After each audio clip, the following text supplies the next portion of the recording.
Hello, कसे आहात तुम्ही सगळेजण?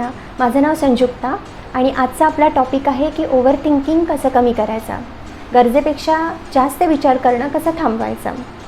तर समजा आपल्याकडे एक अवन आहे आणि त्याचा उपयोग फक्त आपण बेकिंगसाठी किंवा जेवण गरम करण्यापुरताच करतो. पण जर समजा आपण विसरून गेलो, आपण त्याचं बटन ऑफ करायला विसरून गेलो, तर काय होईल? त्याचा स्फोट होईल, राईट? It will burst. आपल्या मानवी मेंदूचं पण सारखंच असतं. त्याचा जेवढ्या वेळेपुरता वापर करायचा आहे तो तेवढाच झाला पाहिजे, अदरवाईज इट विल बर्स्ट. त्या अवनसारखीच त्याची गत होईल. तर ओव्हर थिंकिंग कशी कमी करायची ह्याच्यावर आपण 5 मॅजिकल टिप्स आता बघणार आहोत.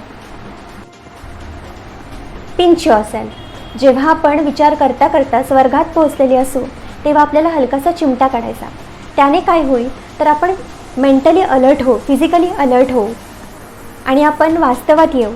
आपण जी सतत विचार करून करून मूवी डायरेक्ट केलेली असते तर ती पॉज करून काही वेळासाठी का होईना आपण रियालिटीमध्ये येऊ. तर विचार करता करता जमिनीवर येऊ तेव्हा काय करायचं तर फ्रेशनअप व्हायचा. म्हणजे नेमकं काय करायचं की जर समजा तुम्ही झोपलेले असाल किंवा तुम्ही कामात असाल कोणत्या, किंवा तुम्ही अजून काहीतरी करत असाल, तर लगेच उठायचं, आळस झटकायचा आणि आधी बाथरूममध्ये जायचं, मस्त आरशासमोर उभं राहायचं, छान स्वतःला स्माईल द्यायची, स्वतःशी छान 1-2 वाक्य बोलायची की तू आज किती छान दिसते आहेस, तू किती सुंदर दिसते आहेस, आणि स्वतःकडेच बघून छान हसायचं, मस्त केस वगैरे विंचरायचे, रेडी व्हायचं. आणि तुम्हाला माहिती आहे का की हे अगदी प्रूव्ह झालं आहे, सिद्ध झालं आहे की जेव्हा आपण छान रेडी होतो, जेव्हा आपण छान स्वतःला प्रेझेंटेबल ठेवतो तेव्हा आपल्याला स्वतःबद्दलच. Now third tip, resume your work for the day. आता छान रेडी वगैरे झाल्यावर काय करायचं तर दिवसभरातील जी कामांची टू डू लिस्ट तुम्ही बनवलेली असेल तर ती कामं कंप्लीट करायला घ्यायची. त्याच्यामधली जी इनकम्प्लीट कामं असतील तर ती पूर्ण करायला घ्यायची. पण जर समजा तुम्ही नॉन वर्किंग असाल, गृहिणी असाल किंवा फ्रीलान्सर असाल तर तुम्ही काय करायचं तर दिवसभरातील आपली जी कामं आणि स्वतःमधील कार्यशीलता वाढवायची, कंसात जरी इच्छा नसली तरीही. Now fourth tip, go for a walk और डू समथिंग प्रोडक्टिव्ह. आता आपण छान रेडी वगैरे झालो आहे, आता आपली घरची सगळी कामं आटोपली आहेत, मग आता आपण काय करायचं तर आपण छान वॉकला जायचं, मस्त जवळपास गार्डन असेल किंवा जस्ट फेरफटका मारण्यासाठी बाहेर पडायचं. कारण निसर्गाच्या सानिध्यात राहिलो आपण तर आपल्याला खरंच आपला मूड जो आहे तो लिफ्ट होतो.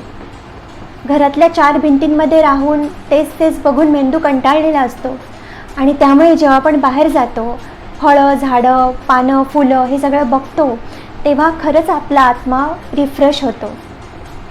किंवा आपण घरी बसून योगा करू शकतो, मेडिटेशन करू शकतो, अनुलोम विलोम करू शकतो, प्राणायाम करू शकतो. एवढंच नाही तर आपण आपला आवडता शोसुद्धा बघू शकतो. कंसात सिरियल्स बघू शकत नाही कारण त्याच्यामध्ये निगेटिव्हिटी अगदी ठासून भरलेली असते.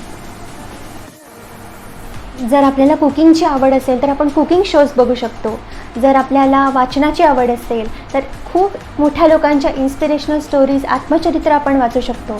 जर आपल्या घरामध्ये किंवा आपल्या घराच्या जवळपास कोणी लहान मूल असेल तर आपण त्याच्याच वयाचा होऊन आपण छान त्याच्याशी खेळू शकतो, गप्पा मारू शकतो, दंगा करू शकतो, मस्ती करू शकतो.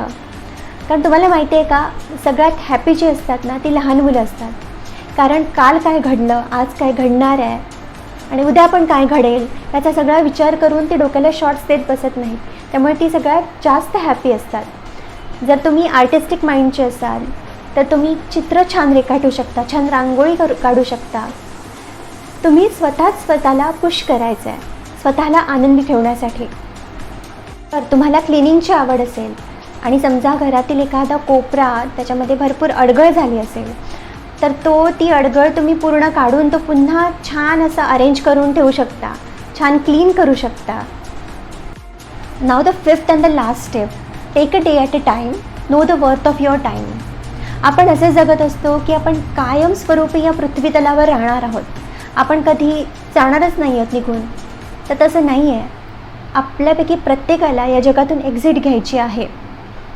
त्यामुळे आपण नेहमी डोक्यात फिट करून ठेवायचं की हा जो दिवस आहे तो माझा शेवटचा दिवस आहे.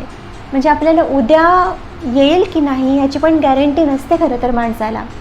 त्यामुळे अतिशय छान आज जो मला वेळ मिळाला आहे त्या वेळेचा पुरेपूर उपयोग करून घ्यायचा आणि छान आयुष्य जगायचं.